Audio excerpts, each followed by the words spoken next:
Okay, well, it's my pleasure to welcome everyone who's joining us live as well as watching later the recorded version of this. Um, this is Japan Therapy Association's inaugural monthly seminar. And, part of our mission is to support the advancement of professional psychotherapy in Japan, as well as in the Asia Pacific region. And towards that aim, a monthly seminar is part of our contribution. So, my name's Andrew Parkinson, co-founder of JTA, and many of you already know our principal founder, Dr. Tyson Furr, and he has a PhD in clinical psychology and is the director of Herald Square Psychology in both New York City and Tokyo. And um, I would now like to pass the mic to Dr. Furr to share with us the first part of his two-part seminar on working with international couples in therapy. So over to you, Tyson. All right. Well, thank you for that warm introduction and well put. And to follow up on that, this is Japan Therapy Association, JTA. And today's topic is international couples therapy. And couples therapy is so different because, as a psychologist, I deal with the individual, and as a social psychologist, I've taught university classes on that. You're looking at the individual in the context of a society. Now, couples is very different because you have two different people, not just in society, but in a dyad. And in the times that I've worked with some of the most respected clinicians, they have said to me, the only time I wish there was someone else in the room with me is when I'm doing couples, because it is that difficult and challenging. And the Japan Therapy Association was founded as a kind of like an offshoot from my experience here, with Herald Square Psychology, beginning in New York. And then I came to Japan. We want to develop clinicians. That's the goal. That's the mission, and that's why I came here. Because in New York it's healthy and thriving, and so I turned my eyes over to Japan because my therapist there was born and raised in Tokyo, and I got connected to the Japan External Trade Organization, JETRO, and I went to their meeting, and they helped me start this to the point where I'm able to sit with you today. And we are going to be recording this, and it's going to be available later. Now, I am no expert on this. In New York, I simply just hire someone to come in who's an expert, and without any questions asked, they stepped in. But there's some anxiety around international couples, anxiety around couples, anxiety about speaking. And so, of course, I've had that, but I wanted the JTA to have some integrity and have monthly seminars. And so I confess I was a little avoidant, mostly because of the technology. So please forgive me if there's any technical difficulties, but we do have integrity. We want to be reliable, and so we're here now. Just a real quick thing on JTA, there's advertising, which works. People are getting referrals for free. And if you, join now, then you can, without any fees, just email me and let me know that you watched this in the near future. And you can be inducted in without any hassle. We have journals, we have peer supervision, and we have this seminar. So, again, I'm not an expert. I'm prepared, but I'm not polished. But I am honest, and at least I hope I'm honest. But I figured this would be a great way to harness the group. Um, to explore what people are experiencing in terms of couples therapy here in Japan. And I've come across a few things, but I wanted to check with everyone to see what their experience was and share what I've learned and share your wisdom as well. So, why don't we begin? And let's see here. Um, this first slide I like a lot because I intentionally chose it. In the upper left-hand corner, there's the audio cassette. That means listening. And the lower left is the notebooks with the spiral binding. That means that somebody's reading and studying, and they're not talking. And in the upper right, you see a compass, or not a compass, but a clock with gears. And that represents timing, which is important, and patience. And then finally, in the lower right-hand side, you have the old-fashioned telephone where you listen and then speak. Right? So let's take a look the next slide. Let me see here. My arrow keys are not working, which is part of the experiment. So what is meant by international? Now, what I experience here, and I'm curious what other people experience, there's Japanese nationals with foreign spouses.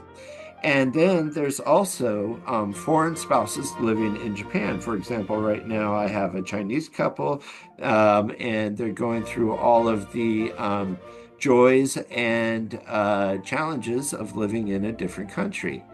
And I think that we often have a bias that, it's like some American marrying somebody in Japan or something like that. I'm American, so a lot of this will be American biased. But why do they come to therapy? Because couples is hard enough. Add another country on that. They try their best. They've run out of options, and so they show up. Okay, and then so I took the liberty of making this slide about international marriages in Japan, and there's some this is based upon the data when it was first formed, but we're looking at about 4% of all of Japan is international couples, and you can divide that into Japanese grooms, the male partner, and the spouses, which are the women brides.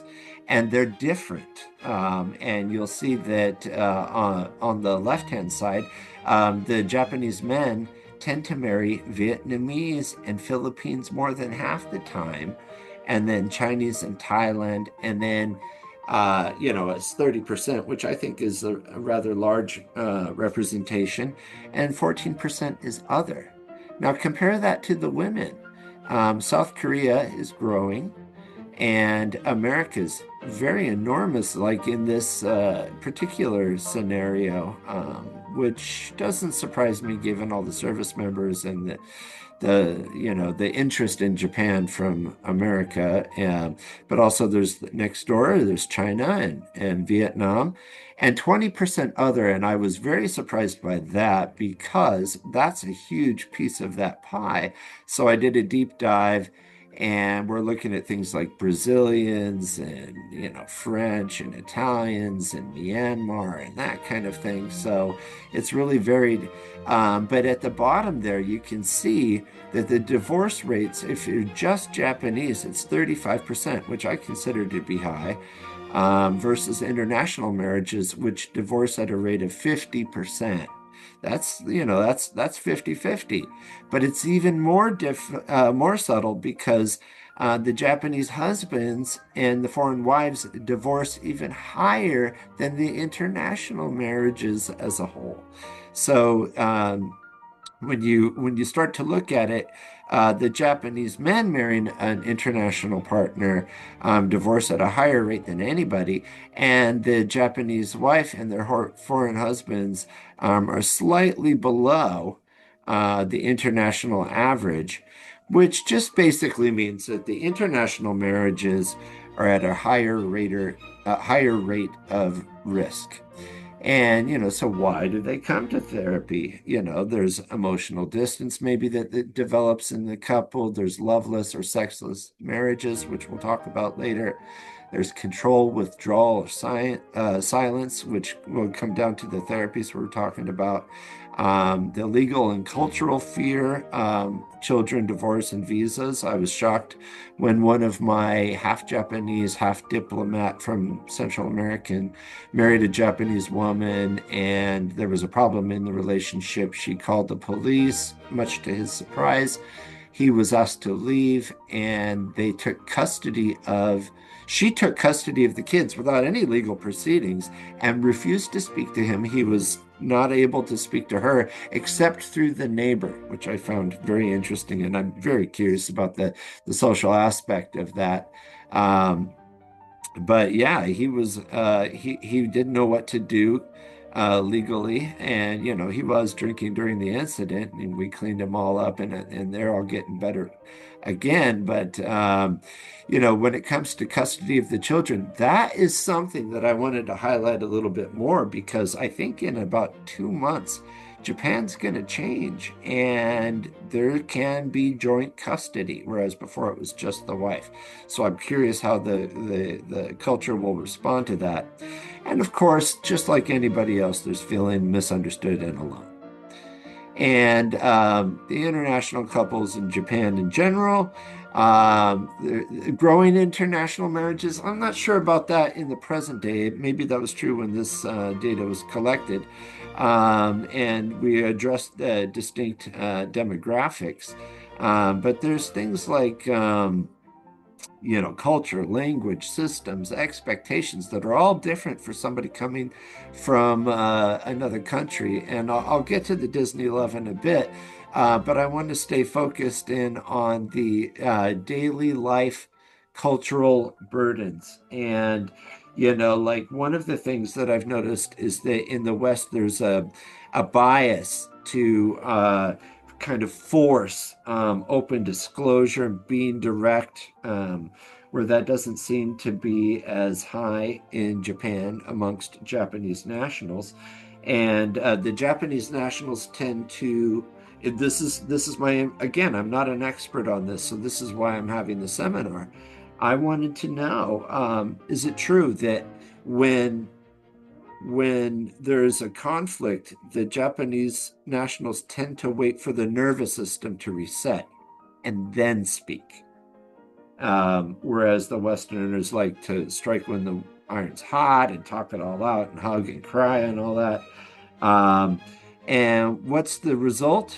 Um, you know, uh, there's a different nervous systems, and the result is, if you're able to get your point across, you can explain it. You might get arigato, wakarimashita, but there's a difference between complying, which is agreeing with secret disagreement, or no resolution at all.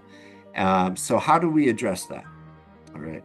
So language, meaning, and withdrawal. And now, as a foreigner in Japan, I tried to get a package delivered. It didn't, I wasn't here.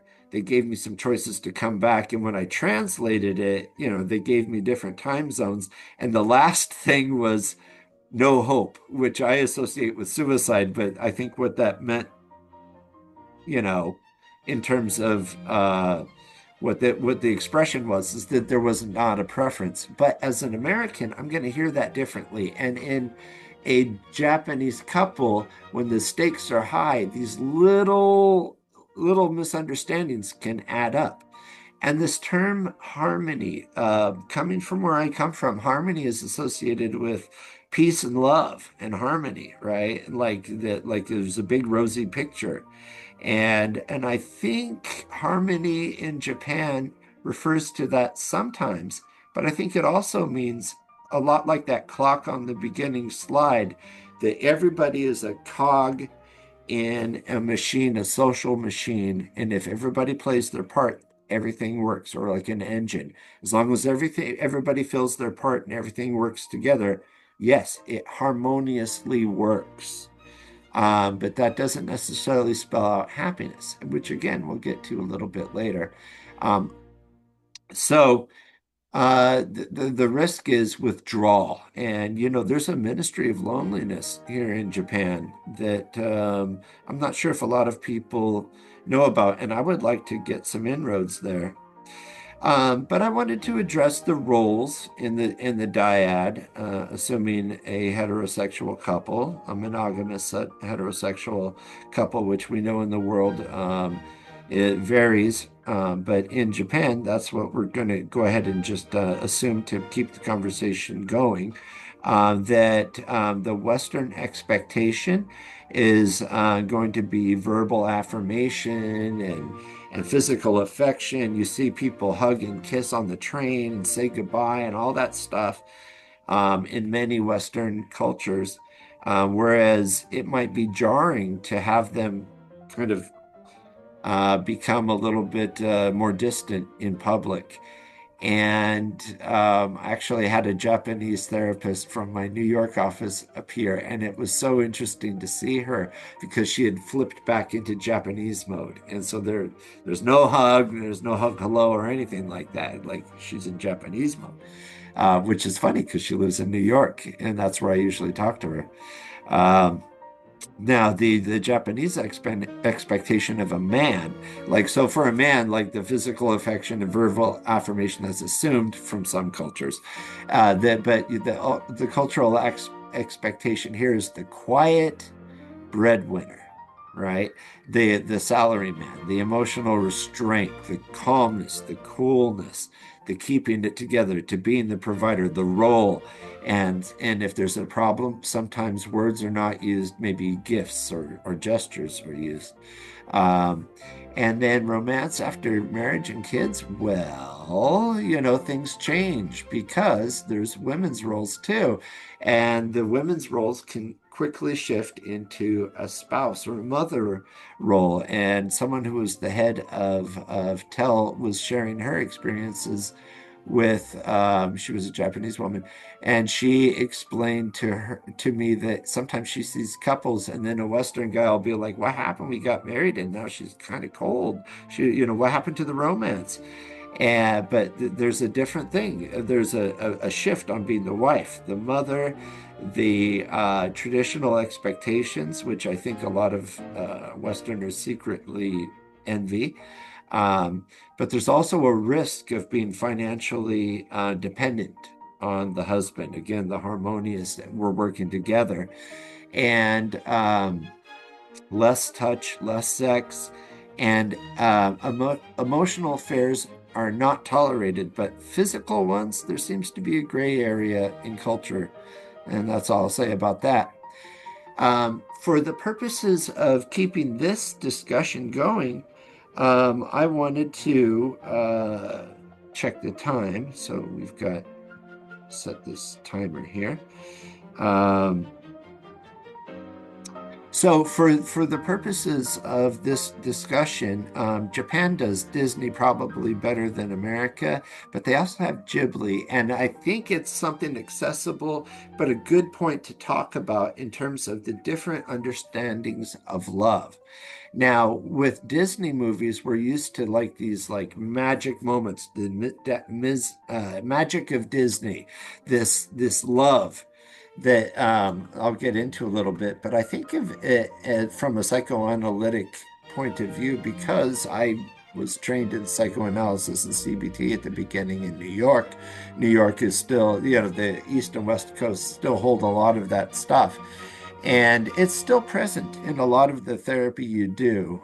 You'll see even in the scientifically informed Gottman method and the EFT methods that the psychoanalytic point of view or the psychodynamic point of view is very alive and represented. And so, when you look at like a Disney movie about love and you look at a Ghibli movie about love, the first thing you'll get is that, like people will say, of course it's different. Disney is for kids.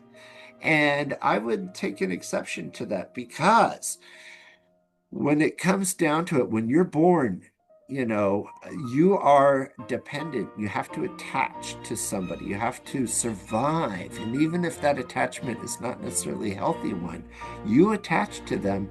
And that love and the feeding and the caring is automatic or you die. So the stakes are high like a Disney movie. There's life and death.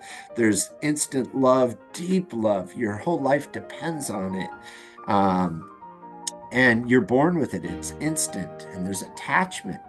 So, and I think that's carried around in all humans, that there is some sort of archetypal memory of this time in life where everything was magic. 5-year-olds have, Santa Claus. I've seen things on Setsubun where little kids freak out when they think that that's a real demon. They believe in magic. They believe they can fly, that kind of thing. So they grow up in a magic world, and I think everybody kind of relates to that. Now, look at this slide of what it's like, and imagine this from a child's perspective, and see if a child can remember what it's like, this magic moment of connection with being the mama and the papa later as adults, right?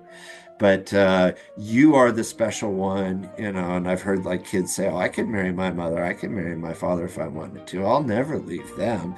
But there's this magic inside, this love inside that's represented uh, heavily in a Disney love story. There's instant recognition, there's magical certainty, love conquers all.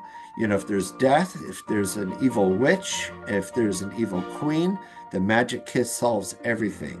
The prince and the princess live happily ever after. And for the purposes of this talk, I actually uh, went to YouTube and looked at the very ending of Snow White, the first one, where she barely even talks to the guy for 30 seconds. She knows she loves him. The Little Mermaid sees Eric on the ship, and she knows he that she loves him, and she's willing to give up her voice in return for legs to go meet him and have this love conquers all kind of moment. But in that moment, at the very end of Snow White, she is on the white steed, the horse, being with the prince below her, being leading them to the castle. And the castle's, they're literally walking into the sunset, and the castle is in the sky glowing, and the end. Well, in Ghibli movies, um, you're going to see something quite different. And forgive it, the arrow buttons aren't working on my computer. And so Ghibli love, it's what happens after the castle doors close and there's no magic clocks or plates or magic candles like Lumiere to help you. You guys are alone. It's daily life, you know. It's there's loss. That love is temporary, like people get sick, people decide, that as much as they honor and respect each other, things might have to be lost or not compromised while remaining respectful. It's daily life. There's love through care and respect and gratitude. And it's not magic, it's real life. Now, in Ghibli movies, there's a lot of magic, but the themes are not for kids. These are usually strong young women entering the world and confronting difficulties, right?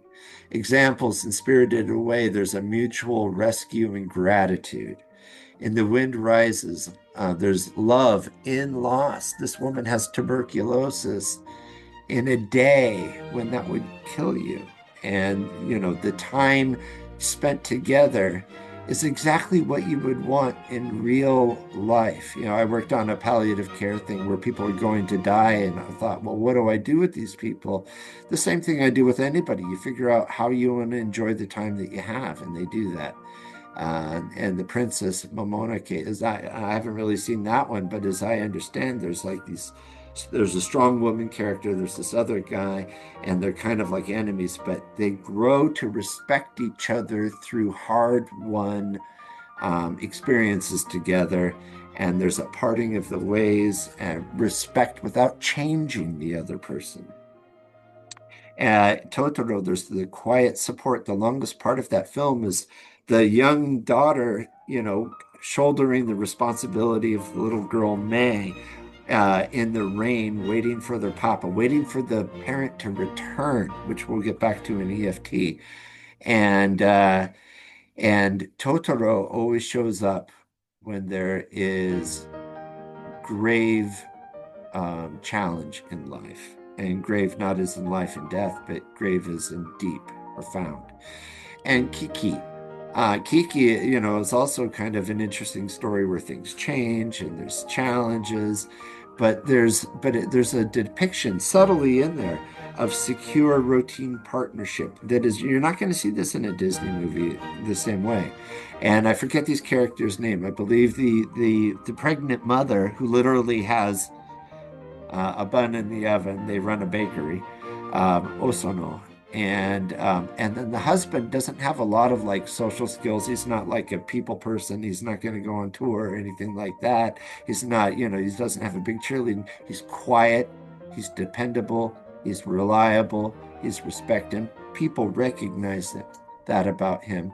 And you see the kind of the triad there of daily life that just takes maintenance and work and in boredom and day in and day out and satisfaction and love and respect and trust and talk about harmony. They've got to run this business to survive. So the therapy models, we want to focus in on those, and they start to pair up nicely with everything we've been talking about. There's the Gottman method, and there's the emotion focused therapy method. And both of these represent basically the two most popular couples therapy approaches. And it's difficult, when you're in your own country, but it's going to be even more difficult in the context of an international couple in Japan.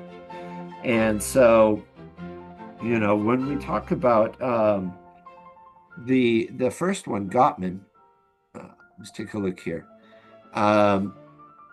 Where's that house at? There's the house. If you talk about Gottman, the first thing that people know is that there is this research it's empirically validated, and there's lots of research on it, and everybody knows famously that it predicts 93% degree of certainty of a divorce within just a few minutes. And what they do is they had a love lab. I think it was University of Washington or American University in Washington. I forget which one. But they would bring people in and they watched them in real life. They watched them. They say, okay, now talk to each other. And they see how they resolve conflicts and they're looking for stuff. They did it in the love lab on video. And then if you go to a couples therapist using Gottman, they will have you talk, they'll have the partners talk in front of them here and now and observe and see what's going on around here. Now, if you ask Gottman and his wife, they do this together, right? If you ask them about their therapy, they won't say that we're a therapy that predicts divorce. They'll say, no, we're a house building therapy. And so they've made this house, and the supporting walls are trust and commitment. And there's a number of famous things. Interestingly enough, when Malcolm Gladwell, who wrote Blink after his other, what was the social, anyway, he met with Gottman, and Gottman had just got finished with his new book called Math and Divorce. So there is kind of an emphasis on divorce here. They're looking for things. But what they'll present to you is the house. And so there's building love maps. That's getting to know each other. This is very different than Disney, right? And you'll see that like the EFT is more of a Disney kind of thing, and the Gottman's more of a Ghibli kind of thing. But you're asking open-ended questions. You're learning about the other people. You're developing a relationship. You're showing interest in each other's world. And from that becomes admiration and fondness. And what they're looking for is they're looking for people who actually like each other and make an effort to show admiration and fondness. And and they're also looking, and this is kind of an EFT thing too. They're looking like when there is a conflict, are people going to are they going to shy away? Are they going to withdraw? Right? But turning towards each other is there's like a 5-to-1 rule that leads to the next thing, the positive perspective, where you look for the things that you enjoy about somebody. Like somebody can come in and give you a story, and like maybe as a partner you see something wrong in the story, but rather than point that out, you can look at like what they did right and support them, right, instead of like jumping on them. And so then comes to managing conflict, and this is stuff that we'll talk in day 2 tomorrow about how that actually works. Accepting your partner's um, influence. Like everybody owns a piece of the truth. Nobody owns the whole truth. And we'll talk about that tomorrow. Um, but there is, the how you talk about the problem. And they emphasize self-soothing, like taking care of yourself in there and making sure that you're okay too. And if you can do that successfully, you can focus in on, you know, accomplishing goals, which leads to kind of like the top of Abraham Maslow's hierarchy of needs, kind of like a self-actualization thing. The shared meaning. Um, of a relationship, and that's like talking about goals and values, and values, by the way, from a social psychology perspective, are more predictive of attraction than similarity. Similarity is really important, and in this case, like, are you both Japanese? But if you have shared goals and interests and values, and by values I mean like how you go about your business and life, what you support, what you don't support, that will trump similarity. And so the shared meaning is, I'll give Gottman their credit here. But anyway, they're house building and not divorce finding. But if you look at it, that's the first thing they do is they look at conflict, and they predict divorce very highly. Like I said, his book was Math and Divorce. And then this is another really big thing in Gottman, the four horsemen of the apocalypse, the four horsemen that come in and destroy everything. And contempt is the biggest one. And contempt, that's like rolling eyes at the other person. Ugh, just showing disgust with the other person. That is the poison to the relationship, and it needs to be identified and pointed out real quick. Because, my mentor, Dr. Aronson, who's like this, just one of the giants in psychology, he says, a lot of times people go to therapy, or they go to the Himalayas, like, or they go to, travel abroad to find themselves. And he's like, no, you find out who you are, but more importantly, who you want to be, because all of these things that are often assumed to be just there are actually choices and behavioral decisions made moment by moment. And rolling your eyes is one of them. You can choose not to do that. You can, and then there's defensiveness. I'm the victim. Like if there's a conflict in the relationship, just fall back and I am the victim. I am the person being wronged here. And that is one of the predictors of divorce, as is withdrawal, just basically moving away. And we'll talk about that next with the EFT, and stonewalling, which is just shutting down. I'm not talking, that's it. And they talk about a 5-to-1 positive to negative interactions. Sometimes they call it emotions, but I think interactions is better because it frames it as a behavioral choice.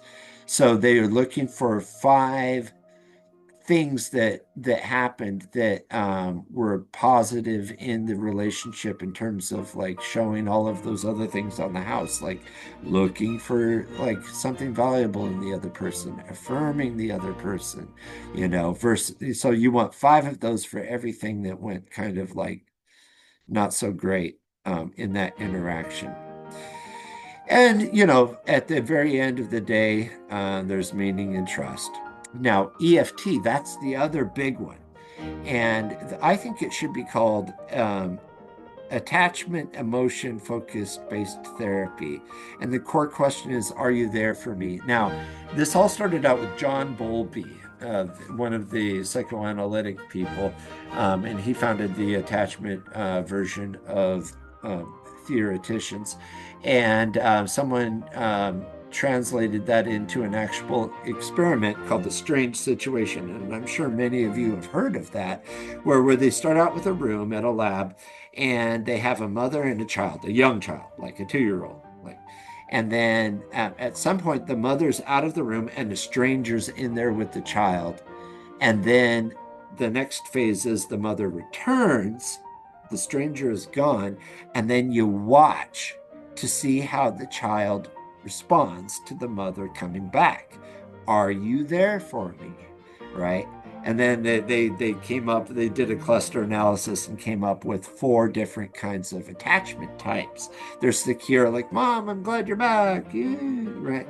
And then there's disorganized, where they just fall apart. It's a mess. The other 2 are the more frequent ones, which are like, there's a lot of secure people, but the ones that they're focusing in terms of couples work is anxious attachment and avoidant. So anxious, like the mom comes back, but there's still this sense that something could go wrong, versus avoidant, which is they're just going to withdraw, from their mothers. And so from that, EFT derives pursuers and withdrawers. And it's really interesting because I'll include this slide tomorrow, but they have the pursuers over here and the withdrawers over here. And if you have a couple like where one's anxious and one's pursuing, what they're feeling is hurt, and whatever it is, whatever they got from their childhoods, they're bringing it to the relationship. They're feeling hurt. They're feeling some sort of painful feeling in the relationship.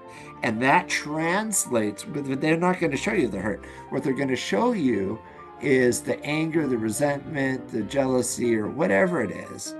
And then that will translate into a voluntary behavior onto the withdrawer. And then the withdrawer on this side will respond, their feelings that they've had, the withdrawers growing up from childhood, are things like rejection, inadequacy, shame. And so here comes this angry, hostile, critical pursuer, and the withdrawers like already just primed for rejection, inadequacy, feeling overwhelmed and hopeless, unimportant, sad. And then they respond back with anger, rage, and frustration. And it goes round and round and round. I'll have this slide tomorrow. But so what we want to do is, in that moment, you want to stabilize the therapy, right? So we want to de-escalate. We want to turn the temperature down, and we want to be able to shine a light on what's going on here and identify the cycle, right? Because a lot of times people don't even know they're doing this. They don't know they're feeling this. And so we want to identify and de-escalate and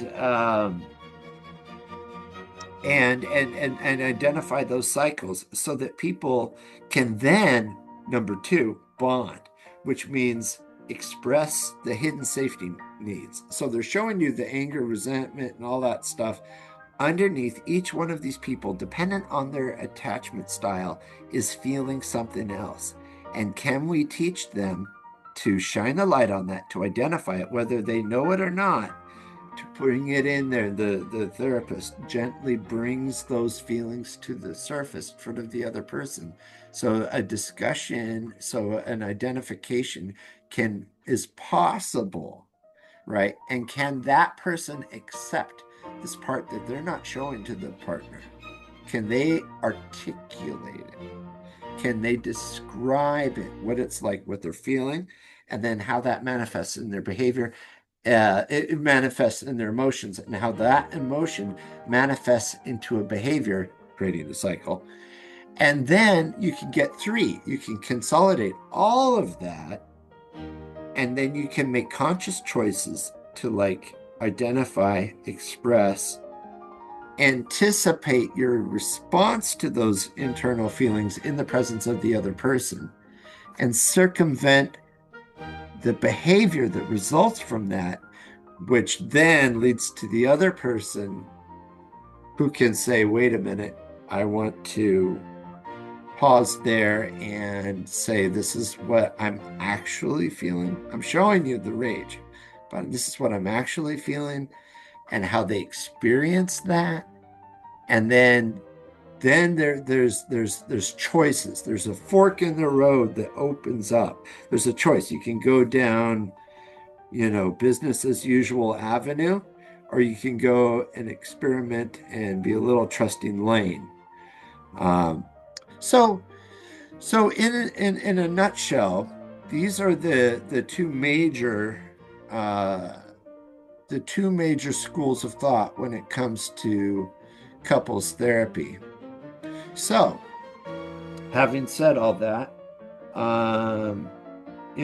we've got about 19 minutes, and I'm really proud of myself for not going too far